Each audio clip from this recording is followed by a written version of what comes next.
Elindultam reggel, nehéz volt a szívem.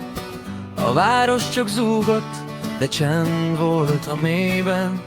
Nem tudtam, hogy merre, csak vittek az évek. Azt hittem, ma futok, majd elmúlik végre. Aztán jött egy hang, olyan csendesen szólt, nem ígért csodát, csak egy tisztább holnapot.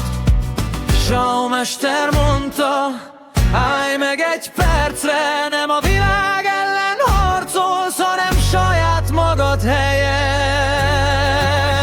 Shaw mester, mutasd az utat, ha a szívem újra elfárad. Shaw mester, csend legyen bennem, ne vigyen el többé a bánat. Engedd el, ami régen fájt. Shaw mester, vezesses haza, ott vár rám a béke már.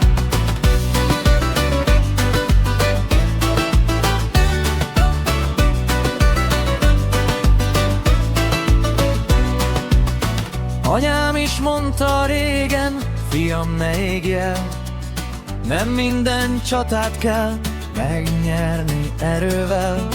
De én csak mentem, hajtottam tovább, a lelkem elfáradt, de nem szólt hozzám. Most már értem lassan, amit nem láttam akkor. Aki csendben marad, az erősebb a zajnál sokszor.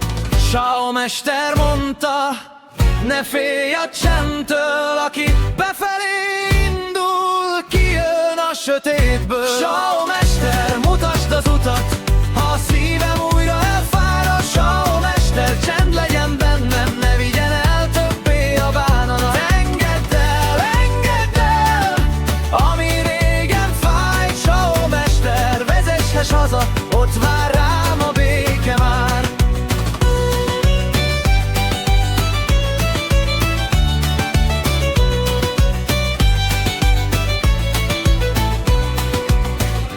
Fáj is a tegnap, ma már nem viszem. Ha jön is a vihar, mélyen lélegzem. Nem kell több harag, nem kell több lánc. A béke nem messze van, csak bennem vár.